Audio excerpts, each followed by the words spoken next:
drift life, learning Japanese, working with Formula Drift, being a video creator, driving at Ebisu, living in Japan. If that sounds rad, this is the video for you.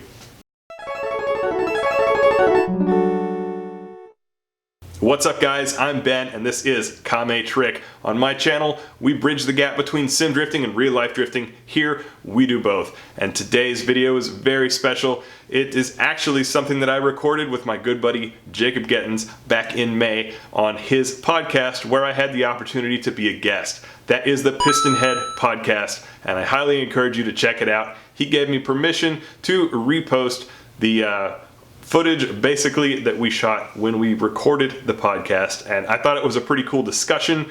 Again, we shot it like 8 months ago, so it's pretty much gotten all the traction that it's going to get for him.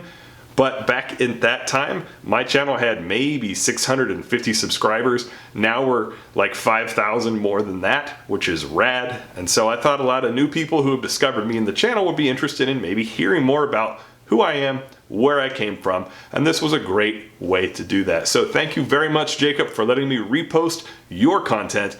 And if you guys like what you hear and you want to check out more, I highly encourage you to check out Jacob's YouTube channel or his Pistonhead podcast. I will drop in cards here at the end screen of the video and links down in the description. Jacob is a rad guy, a friend of mine and just a cool dude in general. He's kind of a regular guy like me, but he's into cars as well. He has done some cool builds. He did a Cummins Miata build. Last time I checked, he's currently working on an RX-8 drift car build for himself. He's also done ice drifting. He's based out of Canada. He does media for Formula Drift drivers like Riley Sexsmith, for example.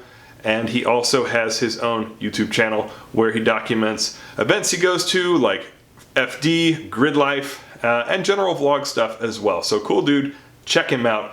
All right, with that said, let's get into the podcast. So, how's it going? It is going great. I'm just finishing up the day here, and we have had our first drift event of the season last weekend. Nice, whereabouts? It is in Oklahoma, in Stroud. It's in the middle of the state between the two biggest cities, Oklahoma City and Tulsa. Oh, okay. Huh. It's a pretty neat story. There was a strip mall that got built between the two cities, and there's not a whole lot out there, and when you're driving, you can actually see it from the interstate. Yeah. So as you're going up the road, we'll have people that see us having these events, and they'll pull off and just come check it out. That's kind of sweet, actually. Which is pretty neat. It's very unique, and what actually kind of makes it all work is apparently the strip mall had been built for a while, yeah, and it had started to kind of decline in popularity.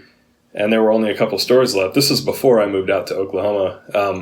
A tornado came through and just leveled the place. Isn't that like, okay, I'm sorry to be stereotypical in any way, but like, isn't there just tornadoes all the time?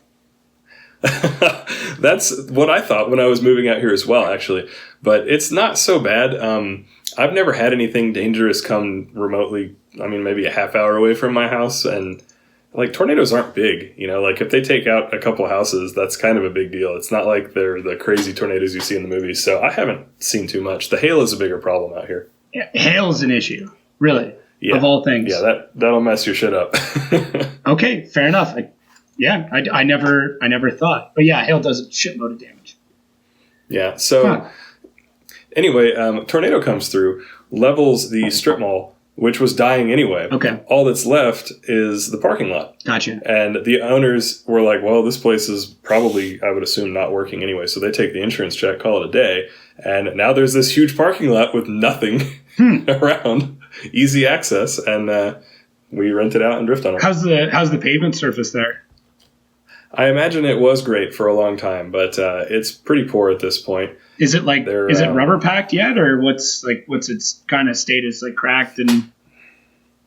Yeah, it's getting pretty cracked, and there are places where like during a day you'll actually see potholes develop in some spots, depending on where the track is. So we're constrained by where it's already become unusable and where it's still all right.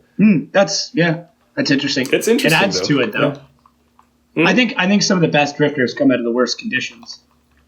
Like that makes sense. The general theory that everyone should start in a low powered car, something like a Miata It just seems to be those cars develop some of the best drivers. Like, it's not very often do you hear about a guy who just gets into a really, really good car and becomes legendary. Like, I think, well, it might happen more often now, but I guess the only one I could think of would be Shanahan out of Ireland. But even still, that's not like an epic car. It's just a good car.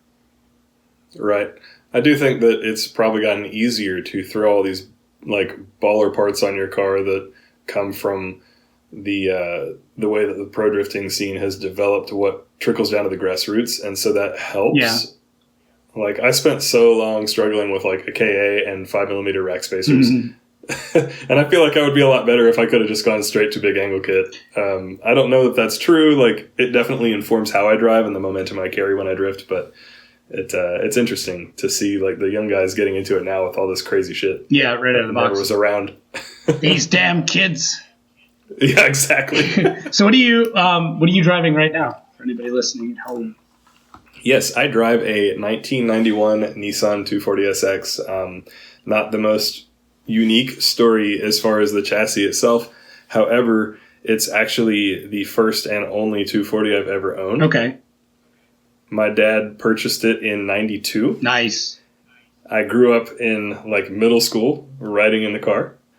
He gave it to me when I graduated high school, and I started tuning it and drifting it, and I've been drifting it ever since, like 15 plus years. Now, have you drifted many other cars besides that one?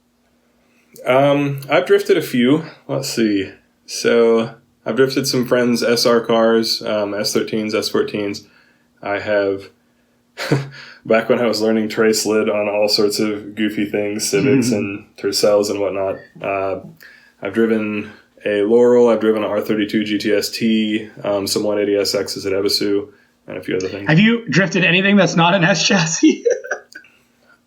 You're ruining where I'm going with this, because I was going to ask you. I've never drifted an S chassis, and I'm like, are they as good as people talk about? But it sounds like all you've driven is S chassis. Just about. I've drifted an R chassis. Okay. And it's about the same, honestly. It didn't feel hardly any different. Yeah. Okay. No, just curious. No, not too much.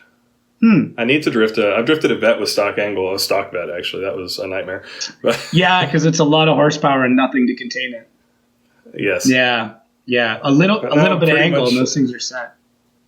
I know. We've got a guy that recently put, I think, the VetNets kit onto his car, and I want to drive it so bad. I haven't asked, though. Yeah. Well, hey, just ask real nice, or disguise it as lessons. And then you'd be like, I'm going to have to show you how to do this. And then you just get in there like, what are we doing again? Yeah, he's probably down. Yeah, there you go. It's just, you gotta find a way to get in there. That's all. I do want to, and I already do give lessons unofficially just at events to anybody that will ask, really. Yeah. But I'm hoping to put together a little bit more, like cooperating with our event organizers, some actual lessons at a skid pad at some point this year. I think it's a good idea. I've had Big Balls Brian on a few times, and he does lessons at their drift and drags, and I think usually the lessons will start like an hour before the event.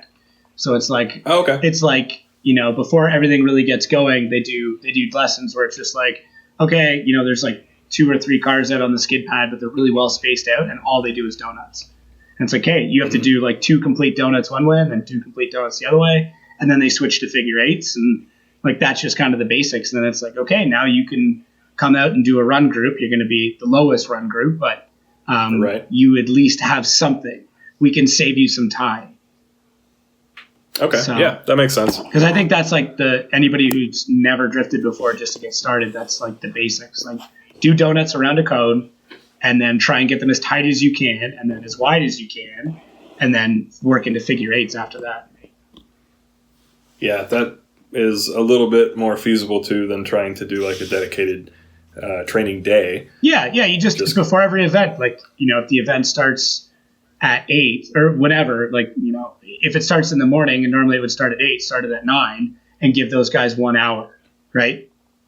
Yeah. Because realistically here, most guys who go to drift events often don't usually make it onto the track first thing. It's usually the newbies that go at right first thing. But I guess it depends on the setup, if it's a run group or just an open setup. Yeah, we usually have open setups out here. Yeah. tons of seat time, so that works out great. But I'm one of those guys that's like, okay, guys, go clear off the track, have fun, get it out of your system, and then once you sort of get in the zone, I'll come out and drive. So yeah, I think that's probably the best way to go about it. Like I know with the events I've gone to, Top Drift, and Top Drift in Canada, not Top Drift in California. Theirs is way cooler. Ours is a total nightmare.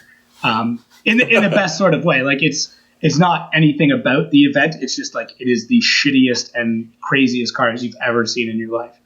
But yeah, usually first, like let's say I think track goes hot at 8. Usually by 10 o'clock the week and really like mostly destroyed cars are already off track. And I was like, okay, 10 o'clock, safe to go out now. There you go, Adult Swim. Yeah, and usually like it's a 2-day event. So Saturday everybody's ambitious, but like Sunday morning, the only people who are out first thing are the people who aren't hungover, and those are the people that came there more to drive and less to party. Right. So yeah, I've been to a few 2-day events, and it's interesting seeing that if you're a spectator or living that if you're actually there to drive. Yeah. So anyways, first event went well. Nobody died. Yeah, no, nobody died. It was a pretty good time. I actually had kind of a level up event there where I feel like just thinking about how drivers learn, you don't learn in a linear curve. It's like steps. Yeah. You develop a level of comfort and you work at that level and consciously try to get better. But subconsciously is where things fall into place, and eventually something will click, and then you'll have like a noticeable jump. Yeah. And then you'll be at that new level for a while.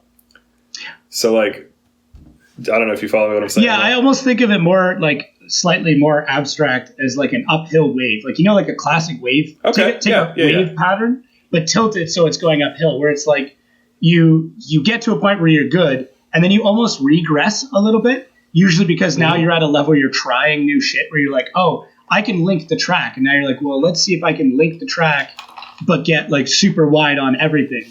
So you've peaked at a point where you've linked the track, and then you kind of come down a little bit because you're screwing up more because now you're at a higher level, whether it's horsepower, or angle, or suspension.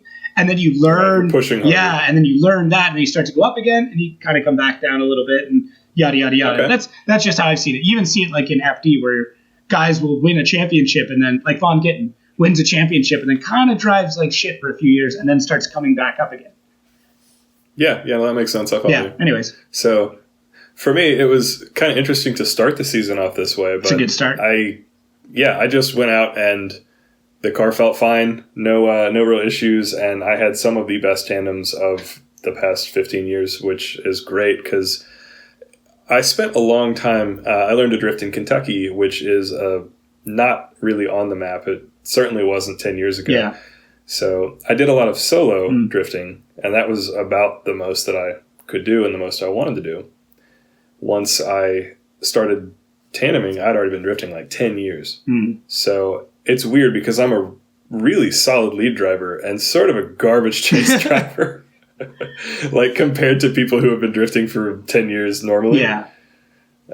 So I finally put things together where I wasn't looking back on my footage and being just completely disgusted with the quality of runs I was giving. It was a good time. I could have door tapped several people several times. I do think that driving tandem, I feel like you definitely hit a wall, like just driving alone, and then it's very difficult to progress at that after. Like you get to a point where like, yeah, I can link the track, or yeah, I can do this, but then it takes a lot longer to progress. Whereas if you jump into tandem at that point, you learn so much quicker. Sometimes and admittedly, I've only driven tandem a few times now, but in those few times, I feel like it was almost easier to a point because the object I was focused on was moving, but we're moving at the same speed. So it's not quite like I'm looking at the wall that I'm traveling at very quickly. I'm traveling towards another vehicle, but the difference in speed is only a few miles an hour in your case. Not 80 miles an hour, right? Right. So that's fair. Because you're it's like driving on the highway. What comes quicker, the wall or the guy driving the lane next to you?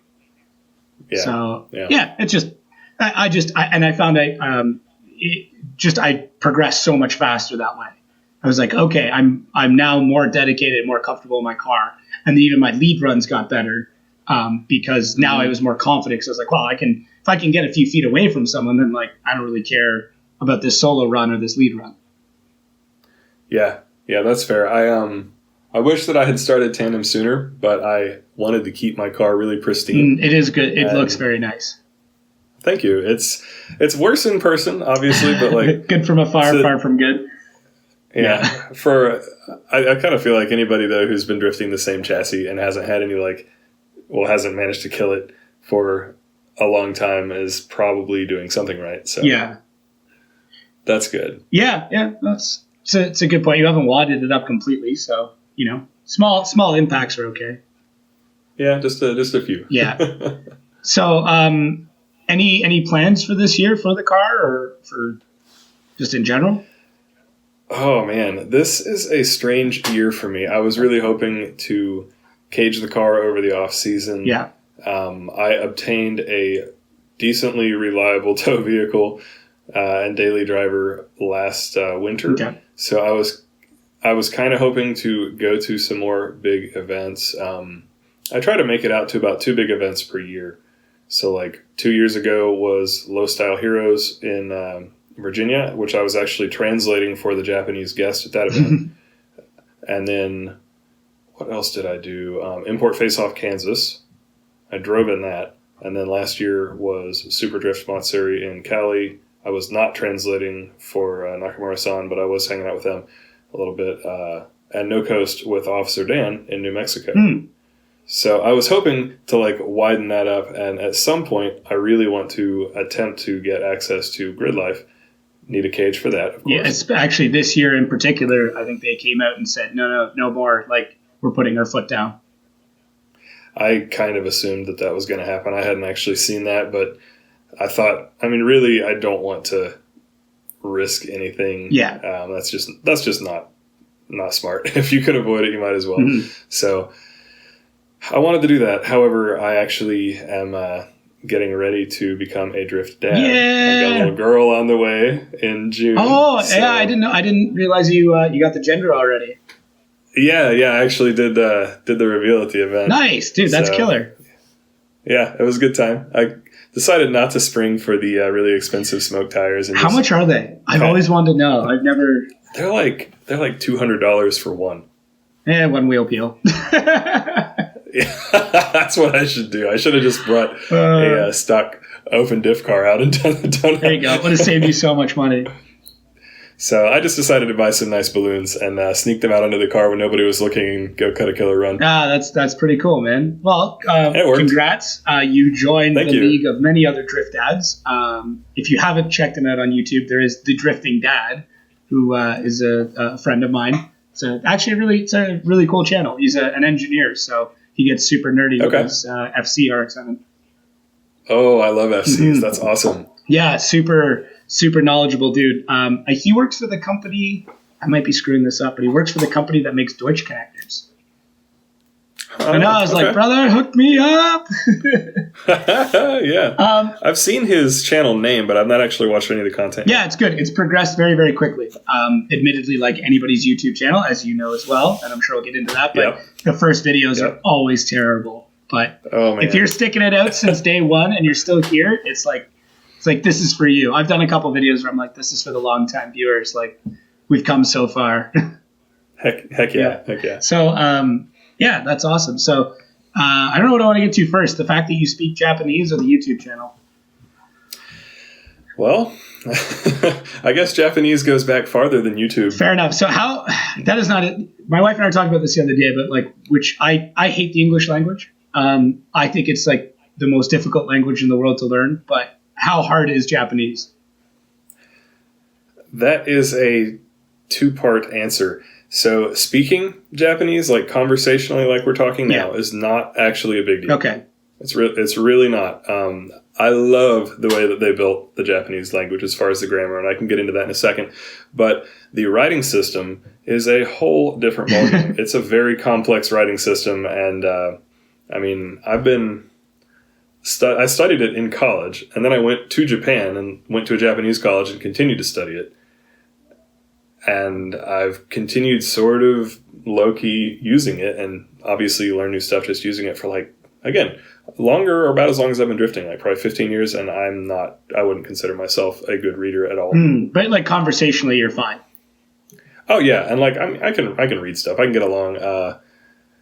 It's funny, computers and technology came around in the time and really took off with the internet that I was doing all this. So when I was in school, you would be studying how to write Japanese with a pen, and I couldn't write in kanji hardly to save my life, but I can type in Japanese with a keyboard because you can do like a phonetic translation. So like if you type in domo arigato, like DOMO, it will give you the ability to switch and pick the Japanese characters that line up with that phonetic. Oh, so like if you if you write those letters in English, like if you can phonetically type it out, then you're fine. Correct. Gotcha.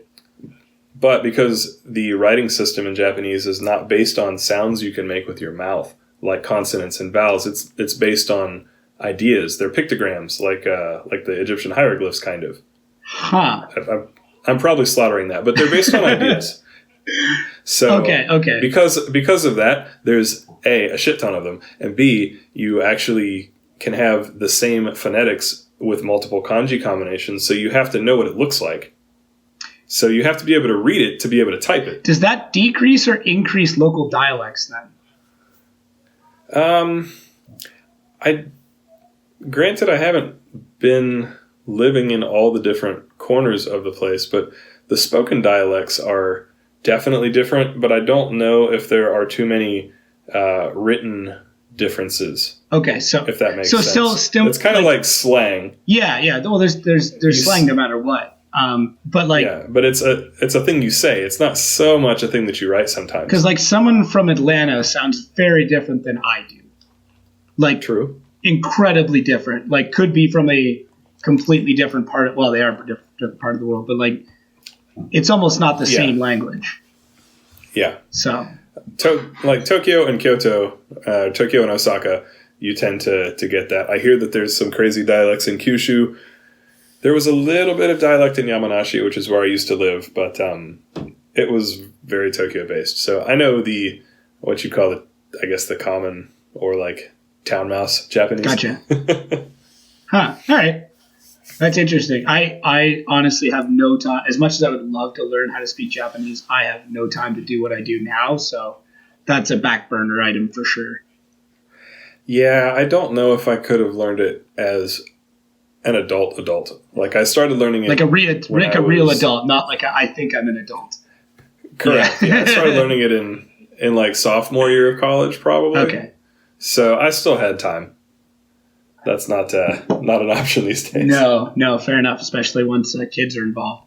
But the upside to it is there's lots of cool things that you get to do as a parent with young children. So, like I never got the chance, but my son is going to get the chance to race go-karts.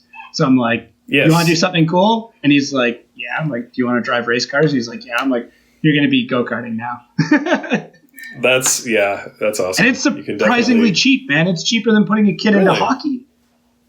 Really? Yeah, like hockey in Canada. Well, it goes hand in hand, but it's not cheap. It's like $1,500 for the year for your season fees, like just to play, no equipment. Oof. Goodness. You're easily $4,000 to $5,000 to play hockey competitively, whereas like okay, let's say I do this shit on the cheap. Let's say I go the cheapest route for him to play hockey in a league. Still probably going to cost me $2,000 to get him into go-karting. For an entire season is going to be $2,000.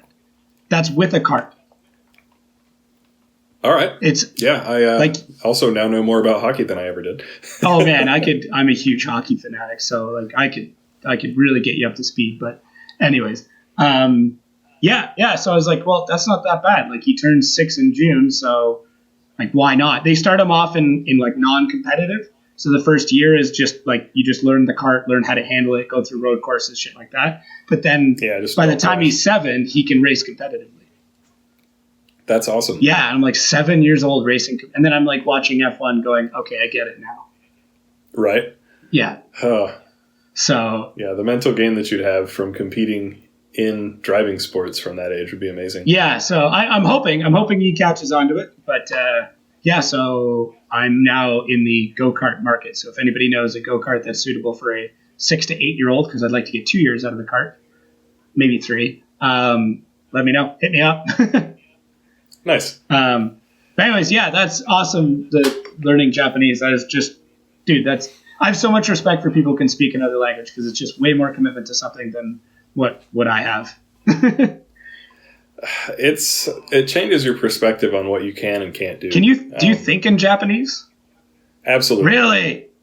Absolutely. When I speak Japanese, there's not an English thought in my head. That's so fucked up. I dream in Japanese. Do you have a different voice in Japanese? A little bit, actually. Yeah, because like when you and I were chatting in Texas, like, I guess I could notice it. You would have an accent though to somebody from Tokyo or something like that. They would know. Like if their eyes were closed, they'd be like, "This is a white dude." I don't want to brag, but go ahead, man. They could tell, but I don't think it would be the pronunciation very often. I think it would be a slight lack of perfect polish. Okay, but and the pitch, like you don't your vocal pitch. I don't think would. I don't know. Is there that many deep voiced Japanese people? You always hear like the stereotypical like growl kind of sound, but I just was curious how often that actually occurs. I haven't met as many that do. I feel like that's more of an affectation for film, but I mean, I could be wrong. Yeah, fair enough. But I actually speak higher in a higher pitch when I'm speaking Japanese, and someone pointed out to me, and I've tried to speak in a low, like this voice, my normal voice. Yeah. And it doesn't feel natural. I just can't do it. It's very strange. It's probably just the way that the words are mouthed, like the actual physical movement of your mouth and throat that causes that.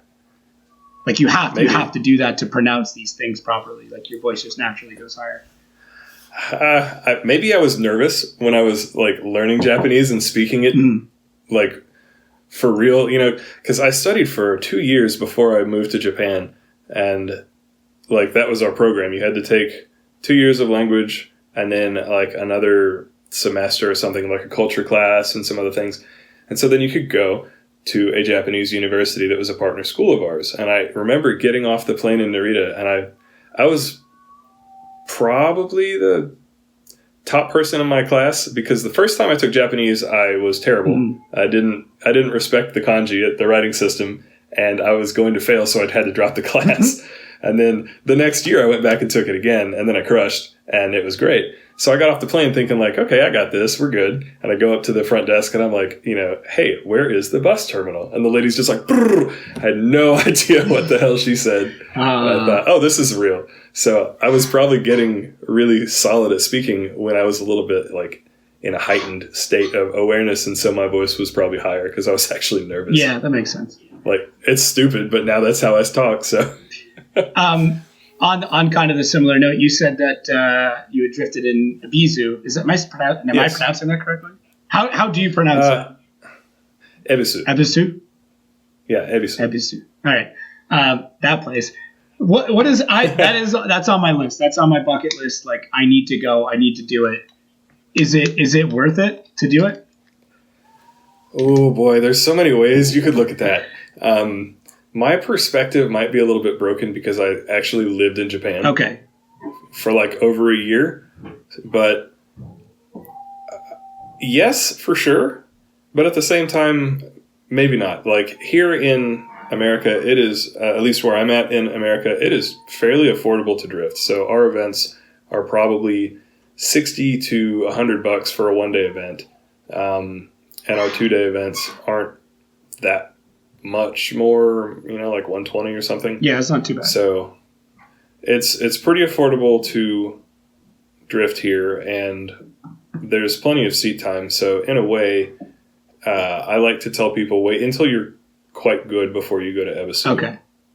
If you have access to cars like we do. Now, if you're in the UK and there's not tracks to drive, or I don't know. If you're in a place where there's not any venues, it might be a different story. But I would hate to have gone over when I was only semi-decent and wished that I could have gotten some really rad footage, but just wasn't that great. Okay. Like I would say get to where you're linking tracks and are not intimidated by hot lapping because that's all that there is. And then you can go shred, and definitely you'll have a good time. It's not that it's a bad deal by any means. It's an awesome place. It's the dream. Yeah, it's mecca for drifters. Like, it may not be the best place to go, but it is the place to go. Yeah, I really like it, but some of the sheen is worn off for me because of just being in Japan. I lived like 2 train stations up from Nirasaki City in Yamanashi, which is where Sportsland Yamanashi is located. So like I've been around. I've been to Fuji. I've been to Sportsland Yamanashi. I've ridden on those tracks, and it's just So like with anything, if you've been doing it long enough, it's a little bit more like normal. It's still rad. It was something that was on my bucket list. So I guess yes. Yeah. I want to go back. All right, fair enough. Yeah, I guess it's like anything. Once you remove the tourism aspect of it, it kind of loses something. Well, yeah, and that's the other conflict that I have with it. So Ebisu is not around tourist things for a non-drifter. And it costs so much to get to Japan, and it costs so much to buy a car in another country and commit to going out there. If you spend the money to buy the car, you're going to want to spend at least, 5 days on track probably? Yeah. So at what point for me, I realized that it would be very difficult to make a trip to Japan for your first time ever being in the country and do some regular tourism, which I think is very worthwhile. Granted, I'm biased. I think it's a cool country. I used to live there. But I would, like, if I were ever to take my friends, if they would save up the money, I would want to take them for a couple days in, like, Kyoto, a couple days in Tokyo, and then maybe, like, a weekend at the track. But that's a terrible idea if you've just spent, $5 or $10 grand on a JZX 100. So you would need to know somebody with a car already there that's cool with you taking it out for the weekend. Or something, you want to get your money's worth if you buy a car. But there's so many cool things to see in Japan that you can't do if you're just at Ebisu. Okay. So it's the forest through the trees kind of analogy. Like, you're getting so caught up in this one thing, and like that should be a part of it, but it's very difficult. Like, to really experience that, you also need to go see Japan and realize where you are. It's more than just this one place. I would say plan to go twice. Make a tourist trip and then make an Ebisu trip. Or do 2 weeks. Or if you can, do 2 weeks and get to see both, because it's really worthwhile. I don't know. I've met a lot of people who love drifting and only like Japan because of the drifting. For me, I actually discovered drifting because I liked Japan. So it was the other way around. So that may not apply. Your mileage may vary, but for me, it's just super cool to go over there. It's a neat place. I'm a big foodie, so for me, Japan is it's so much more than drifting for me. Like, there's I still watch it. There's a YouTube channel that has these really strange Japanese almost documentaries. I can't remember what the hell it's called, but like every episode is on one specific piece of Japanese culture. Like the plastic display food. They did an entire episode just on plastic display food.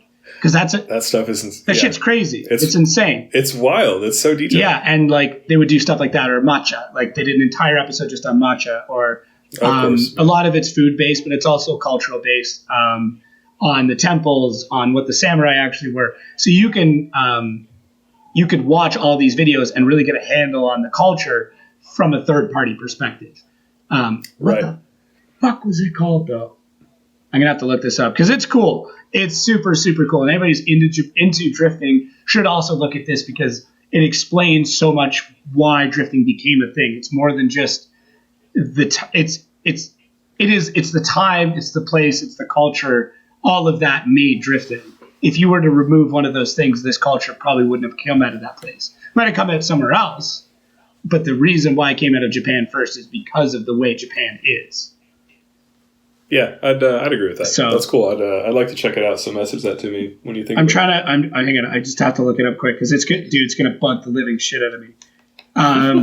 But yeah, it's just neat, and I think that people should learn more about Japan because they like drifting. It's not necessary, especially now that realistically, American drifting is almost, I would say, arguably bigger than Japanese drifting. But it's tough to say because I'm on this side of the globe. So. I do wonder. I feel like the momentum and the innovation is probably not going to keep coming out of Japan as much at this point. Yeah, no, I agree. I think it's there it is. Sorry, it's called Begin Japanology. I like it. Yeah, dude, it's super cool. And the guy who hosts it is like the whitest Japanese dude ever. And he grew up in New York, so he has no accent whatsoever. Okay. But yeah, anyways, it's super good. It's super good. I'll send you a link to it. It's really, really good. Heck yeah. But anyways, so you had mentioned getting footage at Ebisu. I fucked that up. Is that on your channel right now? I only have a little bit. Okay. It was before I had started the vlog, and I eternally curse myself for that. Because when you haven't been creating video content, and you'll relate to this, on a regular basis, and you think, oh, I'm going to go document this, it's going to be great. The difference between what is in your mind and what actually happens is so shitty. Especially reviewing in-car footage. You're like, man, this was insane. And then you watch it like, what the fuck? So I do have a couple of runs. I think at the start of 2018, I put a compilation video together showing all the different places I drifted the previous year. Cool. Or maybe 2017. And it's got a really beat maroon R32 GTST with a D-cell battery flashlight gaffer taped to the hood because it's the only light on the car on the thumbnail, and that would be my Ebisu car that I got to drive. That's pretty cool. Was that whose was that? It belonged to a group of guys out of Australia. It was Scott Shembry, Rob Arbolino. I don't think he actually owned it, but he was out there with us, and James Abbott or Jabbett with the High Tech Drift Australia series. Oh, okay. And how does this work? Like, how did it work for you in this case? So, like, you knew these guys ahead of time, or we got together via a how do I say this? Sorry, Japanese just comes out. We got together via a entrepreneurial attempt at doing a Ebisu drift tourism type of thing. Okay.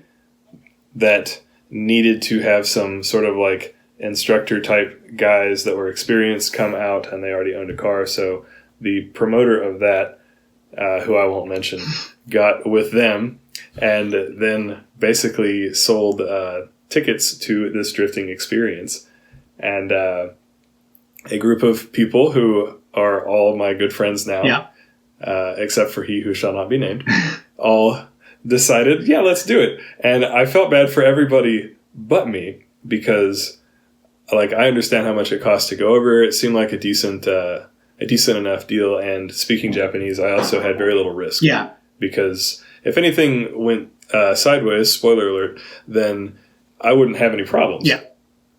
So, it was not a big deal for me, but I think it was probably a less satisfying experience for some of the others. We did all get together and drive, but I don't think it was any active malice or desire to swindle. I think it was just a case where enthusiasm blinded the promoter from actual preparedness and skill. Mm-hmm. And so did you get Fire Festival is what you're telling me?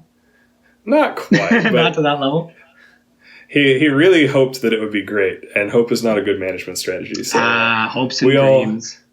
We ended up with a group of guys out there, 3 or 4 cars, and one of them was great, and 2 of them were kind of so-so. One should have been great, and it ended up blowing like a turbo or something of significance on the first day. Gotcha. So, yeah, but a group of guys sharing the cost of a group of cars. It was a really fun experience, very memorable, and I got driving in, but not as much as what might have been hoped or promised. Correct. Yeah, it happens, man. It happens. We've all had that. I got completely swindled out of a car in like $8,000. So yeah. Ouch. Yeah, FDRX7 that never showed up. Oh no. Yeah, anybody looking to import a car, go to a reputable source. Don't go to a guy who's like, yeah, I can help you out. I've done this before. They can't help you out, and they probably haven't done this before. Exactly. Trust me. Everybody's got a story like that where they got, for lack of a better term, they got fucked over. So, and actually it wasn't too bad because in the end, most, if not all of us received partial refunds. Oh, okay. Well, it's not too bad then. When you look at the whole picture, I probably paid like $2,000 to get flown out to Japan, drive at Ebisu on and off for a couple of days, and then say fuck you and leave with everybody and partied in Tokyo for the rest of the trip before we flew home. Actually, doesn't sound that bad. Yeah. It's because I was like, guys, you're all thinking about bailing, but somebody's got to do it. Japanese, so I'll just be your translator. Let's go party. I'll show you some of the places that I hang out. And we went to Tokyo and had a good time. And now you get a wicked story because of it.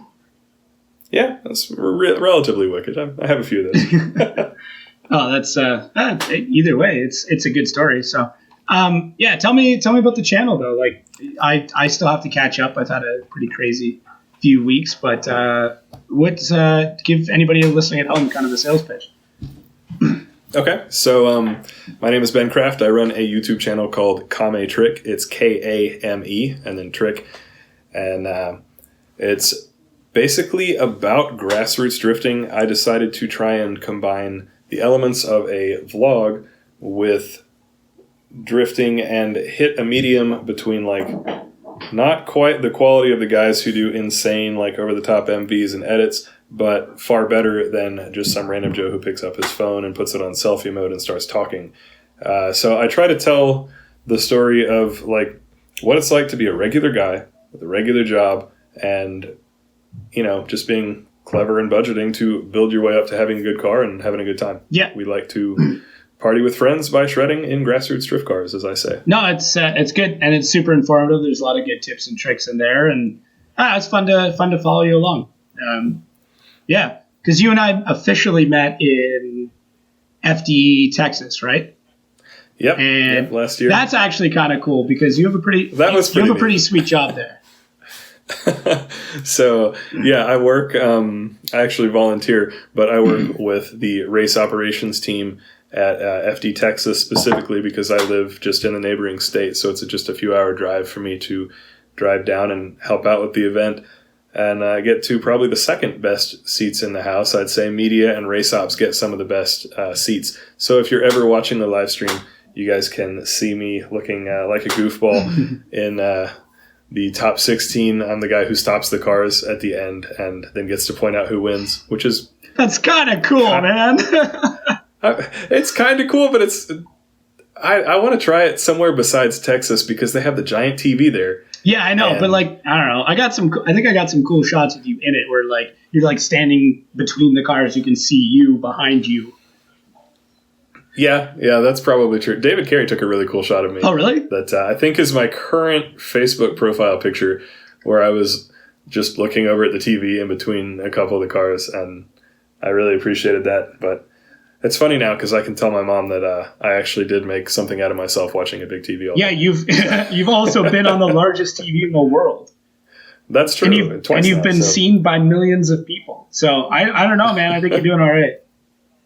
It's getting there. Yeah. It's kind of a shame because when drifting first came out, this is a little bit of a side story, but I wanted to, like anybody, especially back in the early 2000s, I wanted to get into it really hard. I had no money. I was just in college, just out of high school, and I wanted to go pro. Well, I realized I didn't have the skill. I didn't have the finances or connections to make that work. So I kind of hit a point where I was like, well, yeah, okay, that's fine. It takes so much work to try to keep up with the series that I'm not going to. I'm just going to enjoy driving in, my little part of the country. And did that for a long time, got pretty good.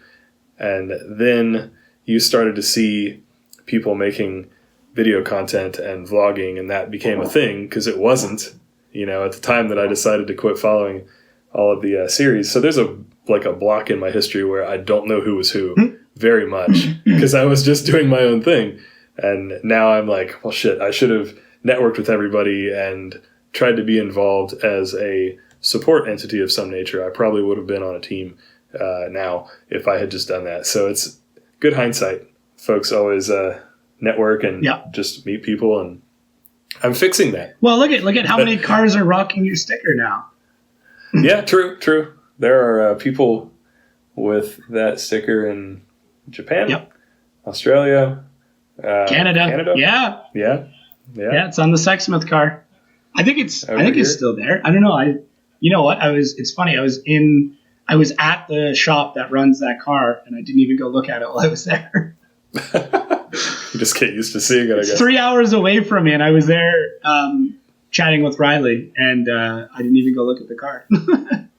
I was going to film it, and then I ran out of time, and then I got chatting. I only had an hour and a half window while I was there. It was kind of like a stop on the way to something. Actually, it was a stop on a way to a hockey game. To get more Canadian. Nice. Yeah, I was going to film some stuff, and then him and I just got shooting the shit. I look up, and I'm like, I have to go. He's like, I thought we were going to film something. I'm like, yeah, another day, I guess. Right. I actually haven't seen him in a few months. I haven't seen him really since the season ended. So, yeah, it's been a long winter without Riley. It's so wild how that happens. But then the first events of the season kick off, and it's like a giant family reunion, and it's so much fun. It's going to be really weird for me this year because I moved 6 hours south of where I lived before. I actually live at the furthest southern tip of Canada now. I was going to say, you came close to Michigan, didn't you? I'm right across from Detroit. I can actually look. I can step out my front door right now and see Detroit. Interesting. Yeah. But that's going to be good for you with the weather. Oh, yeah, for sure. Well, there's a bunch of reasons. Real estate in especially my area was crazy. So I bought a house down here for less than half of what I would have paid where I was living. Shoo. Yeah, so $250,000. I literally actually just bought a house. I haven't even announced it anywhere. Well, some of my family know, but I guess everybody knows now. Congrats. Yeah. So the garage isn't as big as I wanted. I actually looked at one place that had like a 3.5 car like workshop, but it cost. It ended up going $40,000 over what I was putting in. So I was like, I can't afford this. But this one's 1.5. It's almost 2 cars wide, but it's 2 cars deep. So it's So it's actually fair size. Work. Yeah. So I think it's going to work out. And there's a long driveway, so I can park more cars. Sweet. But I don't get possession until June. But anyways, so I don't even know where I was going with this. So now I live like right.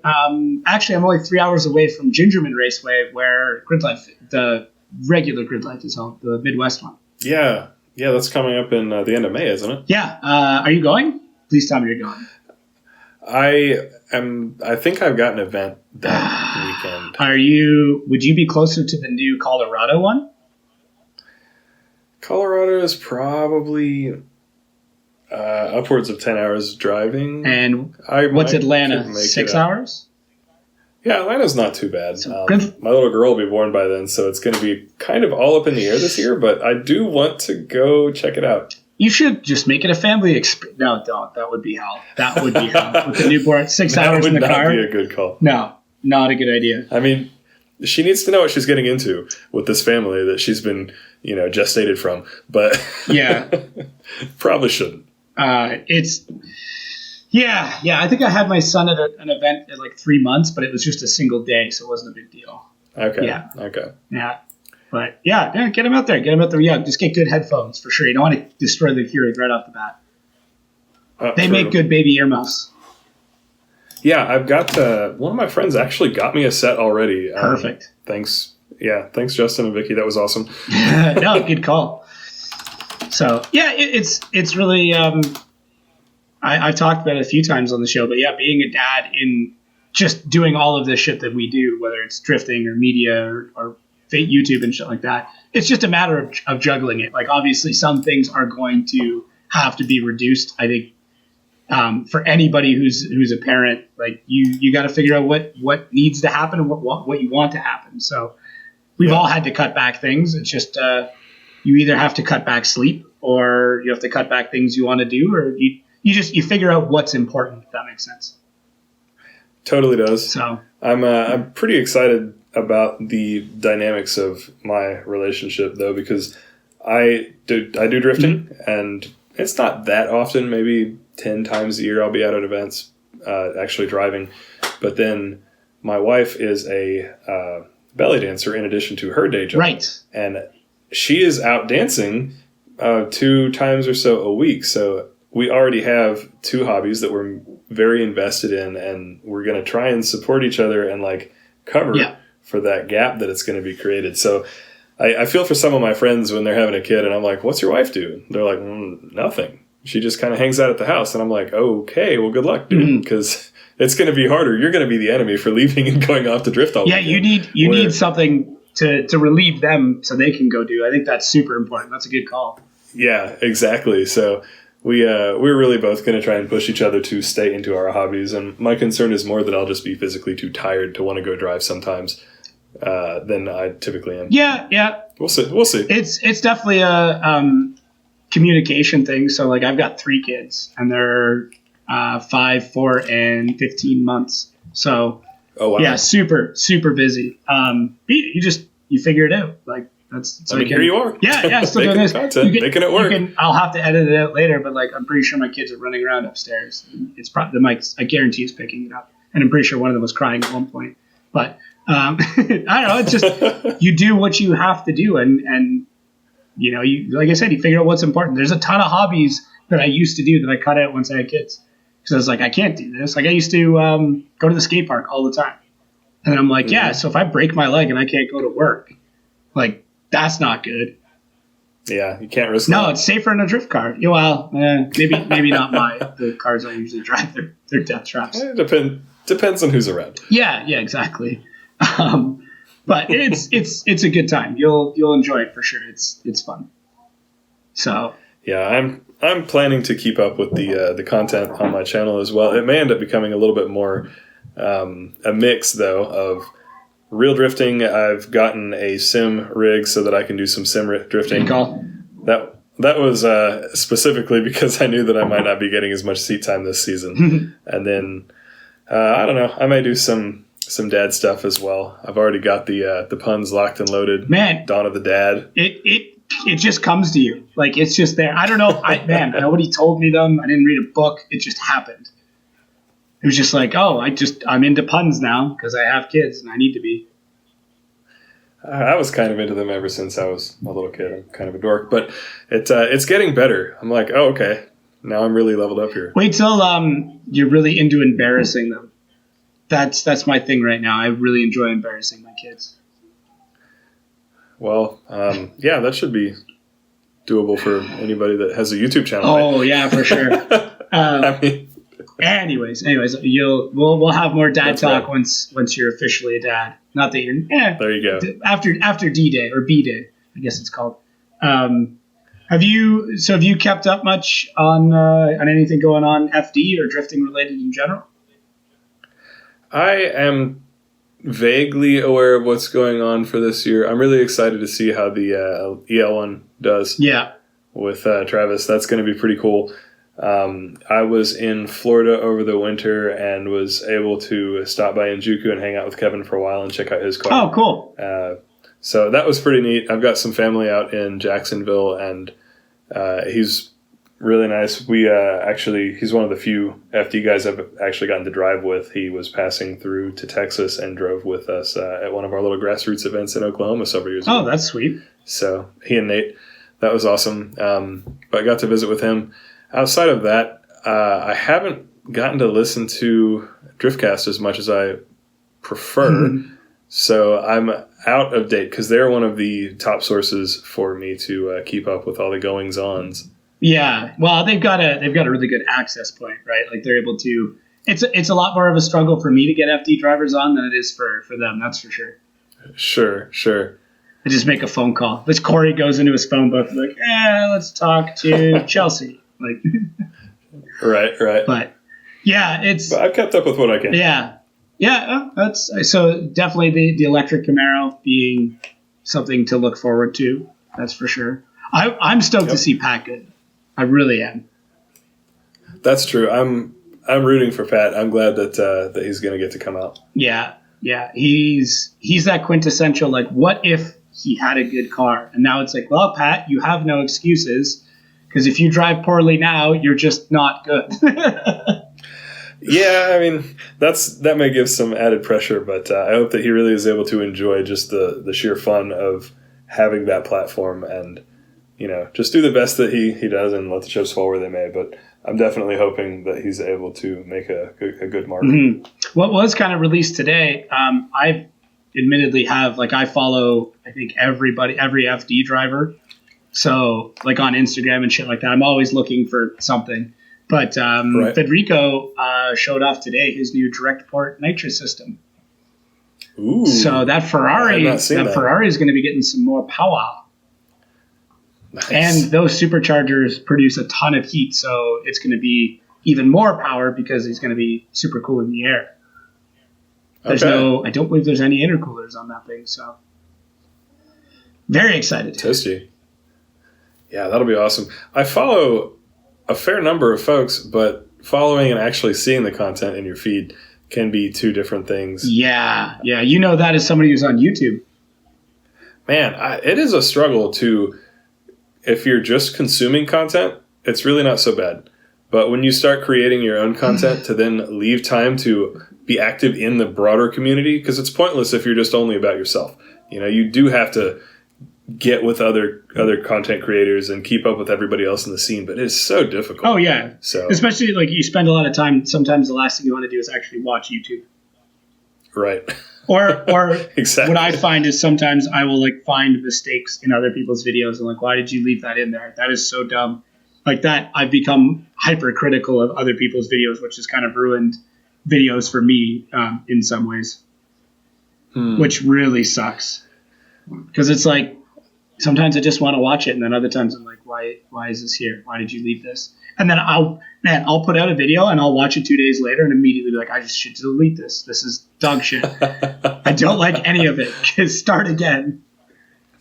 Do you find yourself noticing that in videos that are what I would call a style video, like a music video or sort of like a hero footage type thing? Or do you notice it more in vlogs or more narrative-based content? I started noticing it more in narrative-based content, but now that I've really, especially this off-season, I've really researched a shitload about proper cinematography and proper shooting techniques and lighting and color correction. And I get obsessive about things. It's just a personality trait or flaw or whatever. But if I'm learning something, I need to learn everything there is to know about it until I get to a point where I'm like, I can say I'm good at this now. And then I usually just give up and move on to something else. I've never become great at anything, but I've become really good at a bunch of shit. I can relate to that. Yeah. So that's where I'm at with cinematography now, where it's I want to become much better at this craft in a very particular way. The narration style is not so much, but I would really like to be able to film cars in a new way. Those stop motion things I was doing, that was yeah, those were sweet. That was a practice. That was training. Because I would always say, I would post them, and then I would finish them 2 or 3 days before I would post them, and then I would look at them and realize all these mistakes that I've made. And instead of going back and correcting them, I would post them and then not make that mistake the next time I did one. And if you read them, I criticize almost all of them, where I'm I don't like this about it, I don't like this about it. But then the next one, that won't be an issue, there'll be a new issue. So it was neat. It's very much like YouTube, but the comment section was just me commenting. Some people will comment and be like, this is wrong. And I'm like, you know what? You're right. This is wrong. I did fuck this up, so I'm not going to do that again. So I don't know. Just trying to ego check myself when I put those up. Well, I mean, posting content to social is going to ego check you for sure anyway. Or destroy you, one of the two. But those people don't last very long. Yeah, it's true. But the important thing is to recognize the flaws, but go ahead and publish the content and push forward and fix it next time. Mm-hmm. Rather than see the flaws and pull back and just never release the content. Yeah, or continuously make corrections until you've lost all of it. Yeah. Where there's no video actually left, or it's just not relevant anymore. Right. So I've got to work on just letting it go and not trying to be perfect, because my stuff's not that amazing anyway. So just but it's still progressed. The content you've gotten better. Over the years. Years. So just make sure that you produce content your audience will say yes to. But after that, don't sweat the small stuff. That's kind of what I'm trying to do. Mm-hmm. I find I always want to film more. Like every time I go to sit down and edit, I'm like, what? Where is everything? Like I thought I filmed all this, and it's like, nope, I didn't. I had all this B-roll, didn't I? Wait, where is it? Yeah, I was like, oh man, I remember shooting B-roll for like an hour, and there's like 8 clips, and I'm like, huh, okay. Yeah, that's but that can be a challenge too, depending on. See, like for me, I'm producing the content for myself about me and my crew and my scene, so I don't have anyone to answer to really. Mm. If I discover, for example, this last event, it was the first time seeing so many of my friends that I basically only filmed driving footage and totally intended to film like some hangouts and stuff like that. We are going to probably do a voiceover talking about, tandem and driving and stuff like that. And I've done that before, and actually the people that watch my channel really appreciated that. They thought it was pretty rad. I did like a tandem talk series where I just talked through like, okay, I'm doing this here. I fucked this up, and here's what I would have done differently. And, analyzing other people's driving that you see driving in front of me. It works. You can always find something to work with it. It's very difficult to make people, it's going to sound really weird, but make people fall in love with your character. It's easier for people to fall in love with knowledge. So I always found a lot of successful YouTube channels started off with knowledge and then became personality. Yeah, I need to do more of that because, it's so funny, the stuff that we do when we get good at, you don't think about that. But to people that are on the outside, like understanding why drift cars run so much camber like grassroots cars is something that isn't obvious to many people. But if you explain it to me, it's like, yeah, okay, obviously. But, that can be gold for someone that's just trying to learn about it. And just putting that content out there is something that I'm trying to work on, broadening my channel out. Because it's been very autobiographical the first year. It was really just me and what I was doing, which was cool to look back on for me and my friends. Mm-hmm. But, no one cares. They're not going to connect with me just for the hell of it. You have to put out something that is going to make them watch the video first. Then they can say, hey, this guy's all right, and decide to start following you as a personality. Yeah. I think you're pretty spot on with that. I don't know. I've always tried to mix in, like, this is what we're doing to the vehicle along with personality stuff. Like, it's tough because I personally don't feel like I have that much knowledge to offer when it comes to mechanical stuff. Like, I am good at working on cars, but I'm not great at it by any means. Especially anybody who watches my build videos, they're like, what the fuck? Because thank God I have people around me that really know what they're doing. Scott especially, like, the dude, if it wasn't for him, none of my projects would be even close to completion, and they would just be falling apart, and more than likely on fire. So, well, teamwork makes the dream work, as they say. Yeah. Now I got to move his ass to Windsor because he's 6 hours away now. So I'm like, what are we gonna do this season? He's like, I don't know. I'm like, you're gonna be driving a shitload. He's like, well, yikes. So he might actually move down, but we'll see. That'd be cool. Yeah, it'd be fucking awesome. I do struggle with like how to, what I was going to say, how to like make the content and like, I don't do builds. I have one car. Mm-hmm. I've been building it for 15 years. I had no money. I built it $300 a year for the first couple of years. It was like strut bars 1 year, coils 1 year. And it took forever. But to be able to actually do build content like what you're doing is very attractive. But, man, I don't know how you do it. Like, I can't just build extra cars. Yeah. How do I do it? Well, I invested a lot of money in one car early and then sold parts. And then every car that I build and then sell parts off of becomes progressively shittier because I have less money. Somehow that probably sounds better in your head than it. Well, but I mean, if it works. No, realistically. I'm just giving you. No, I know. I built a Mazda Protege, and I dumped a lot of money into that very early. From the time I was like 18, 19 till I was like 21. So 2-3 years of 10 grand probably. Ooh, okay. In a prototype. Not a ton, but enough. And then made a lot of money selling parts off of that.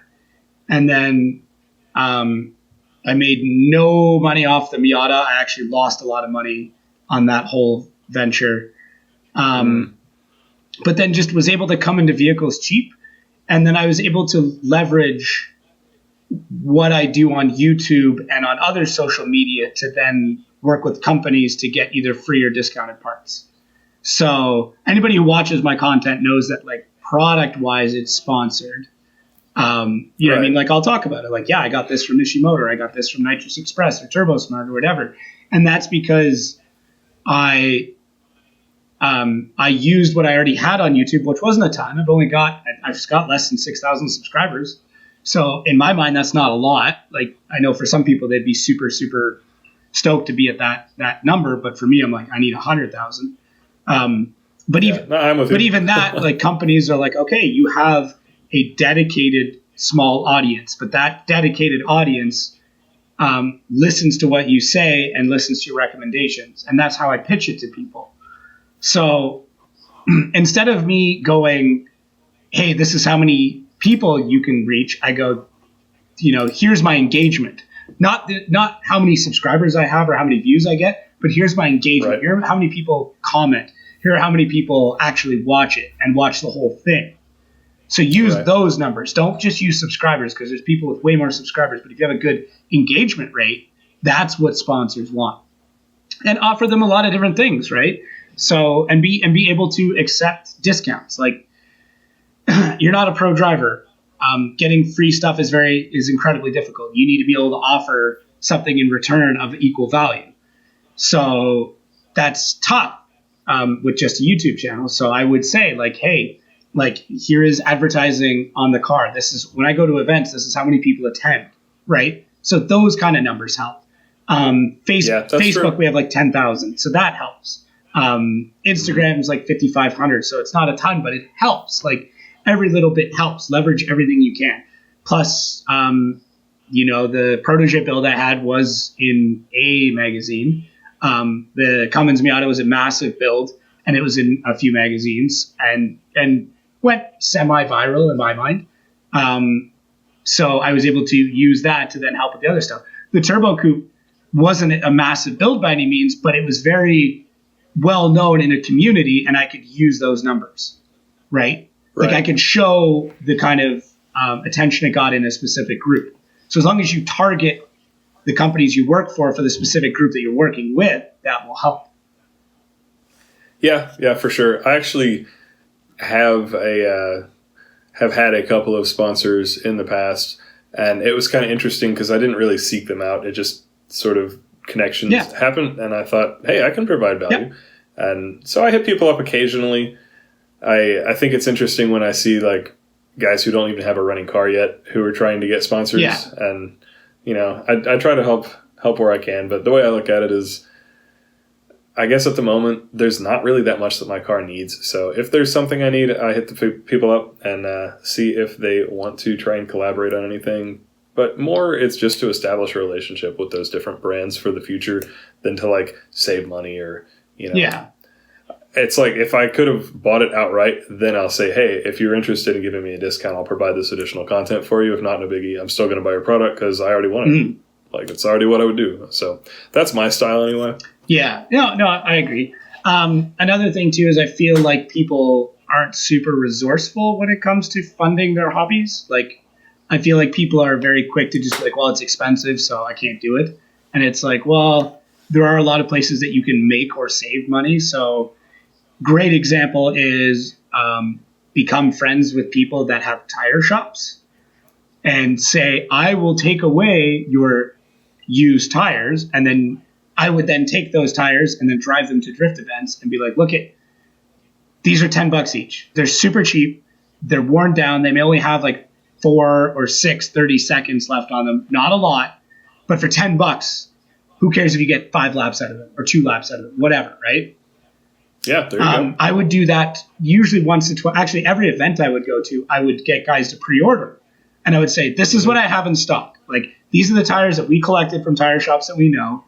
here are the sizes, here's the tread depth, take it or leave it. If you want it, send me the money. Do you guys have email money transfer? I mean, we do like PayPal and Stripe and Venmo. Okay, so you have different ways. So we have email money transfer in Canada, where I can send you money to your email with a question that or a password or something like that requires you to answer or give the correct information to then receive said money, right? So what I would do is say to guys, here are the tires. What do you want? They would tell me. I'd say, okay, it's $80. Send me the money, but don't send me the password. That way I know you have the money, and that way we know the money is in escrow, so you can't spend the money and show up to the event and be like, I don't have it. When you get to the event, if you have, if you look at them and you're happy and everything's good, give me the password. I will collect the money and you collect the tires. If you don't like them, I'm never doing business with you again, and I will sell them to somebody else for half the price just to spite you. And that was my deal. And I was very clear. Like when I would post this up on the event page, this is what I'm going to do. All of that. Like one time, if you show up and you don't have the cash, if you show up and you're like, these tires are cracked to shit, they're terrible, they've got cords already showing, you're not happy, that's fine. But if you just don't show up, I'm never selling to you again, and you're never going to get $5 and $10 tires. Right. So, and I could pull away from a weekend with $300 to $400 for a trailer load of tires. Yeah, that's a great idea, and I'm surprised that people aren't doing it in my area. So, guys who are listening, speak to your event organizer first, though, and clear it through them. Don't just show up and do this, because event organizers may like or not like this system. Absolutely. And respect that. That is very true. That is very true. You have to take good care of your event organizers, otherwise we are not drifting. But there's plenty of tire shops that are willing to work with you. Some of them pay to get rid of them. Some of them get a small amount of money back, but most of them don't care. Yeah, it's usually like disposal fees. Yeah, so if it's $5, even if you're paying them $5 and you charge $10, you've still made $5 on something that cost you almost nothing but time. Yep. So I still have to move 60 tires out of the back of my old house. Yeah. I had a lot at one point, like a lot. Okay. So, and a bunch of obscure sizes too. I'm like, no one's going to buy these, like 15s, which Miata guys use, and then like 21s. And I'm like, no guy with a GTR is going to buy my fucking tires with 630 seconds tread depth. I was going to say, who even has a 21? Yeah, that's a GTR size, and a couple of Lambos or something. Rich people stuff. I don't understand. Yeah, exactly. But yeah, stuff like that. That's like how I fund some of my builds, and I haggle and I buy used parts and I figure shit out. And I say to shops like, hey, if you can do this for me, I will do a video at your shop, and you can use it for advertising. Like, there you go. Yeah. It is cool. I've done a few of those. I did a transmission rebuild video, and kind of was a win-win with the shop there for my T56 2 years ago. And I've gotten to, I didn't even buy any products, but I was just in the area, and I stopped by and talked to Alan at Bridge Meadow in Georgia, and kind of did a little shop tour and interview with him. Nice. Got to check out his S15, which was really awesome. Well, S14.5, I guess is what you would call it. But just, yeah, so I'm all about just connecting with people. Don't really need to save the money per se, but it would be good if I wanted to venture into actually doing builds, I suppose. I've said it. If I've said it once, I've said it 1,000 times. It's not what you know, it's who you know. It's unfortunate. Unfortunate, but that's the case. Yeah. And that's why we do what we do at this point, right? Well, there's people out there who are far more talented at everything that I do, drifting, filming, editing, YouTubing, and shit like that. But if you're not doing it, or you're not meeting the right people, then it doesn't matter. If nobody ever sees your art, then you're never going to become famous for it. Until after you die, apparently. Yeah, that seems to be a thing. I actually went to art school, so... But graphic design major. Oh, really? Man, where were you, I don't know, 6 days ago when I was like, I need a graphic designer for a really simple logo, and some dude wanted to charge me $500. Have you got that figured? I mean, I stay pretty busy, so I probably thought I don't want to say yes and then end up not doing it quickly for you. I paid some Indonesian kid $6 on Fiverr. Okay, well, you probably got your money's worth. It's a super basic logo, but that's all I like. Look, I need like 3 letters, and that's it. Like, it's a placeholder for now. But anyways. Yeah, at this point, I'm my main client, just kind of doing my own work, and so I'm hesitant. I still take gigs occasionally, but I'm just happy with the day job and then making my content. What can I ask what you do for like a general living? Yeah, I am. I've been all over the place, but presently I am a web design and database manager for a private K through 12 school. Oh, that's kind of cool. Yep, it's what I do, and then. I mean, before that, I actually worked for a Denso Group company doing prototype project management for fuel systems. That's different. Yeah, exactly. Before that, I worked for Amazon. I was a shift manager and had like 1,000 associates during peak season that worked under me. And so it's just all over the place. Is it like slave labor like everybody talks about? Amazon is an interesting place. When I was there, it was several years ago now, but...